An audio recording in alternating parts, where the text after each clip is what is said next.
Here's a fresh and important update from the cybersecurity side of AI. An OpenAI cyber researcher, Fouad Matin, made a very direct statement recently. He said, "No one should be in the business of picking winners and losers when it comes to who gets to defend their systems." And that statement wasn't random. It was clearly aimed at Anthropic's recent Mythos rollout, which is currently restricted to a small whitelist of around 40 organizations, mostly large tech players. Now, OpenAI is taking the exact opposite approach. They've just introduced GPT-5 for Cyber, a more permissive version of their flagship model specifically designed for defensive cybersecurity work. And instead of limiting access, they're planning a much wider rollout, targeting thousands of verified defenders. Here's how it works.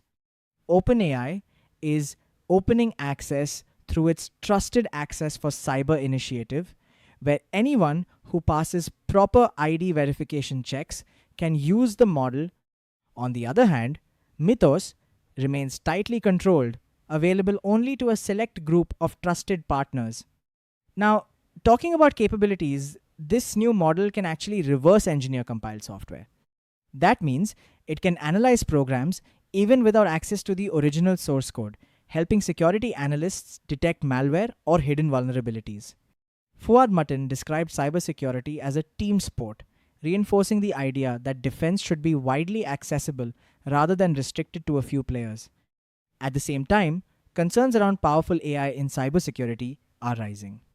In fact, Scott Bessent recently called an emergency briefing with Wall Street leaders specifically to discuss Anthropic's Mythos, especially due to fears around its potential hacking capabilities.